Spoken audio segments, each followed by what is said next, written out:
Hello बच्चों, let us see this problem.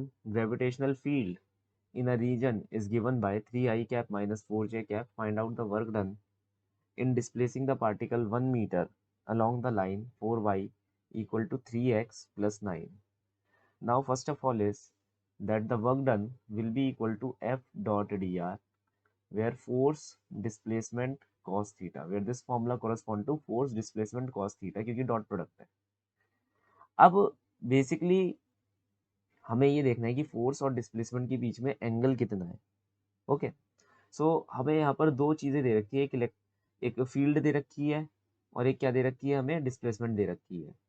तो यहाँ पर मैं अगर इसे लगाऊं तो मैं लिख सकता हूँ M E D R cos theta. यहाँ पर अगर मैं लगाऊं तो ये जगह M E vector dot D R vector. ठीक है, दैट इज ई और डी आर के बीच में हमें एंगल देखना है. तो पहले तो हम ई का स्लोप देख लेते हैं.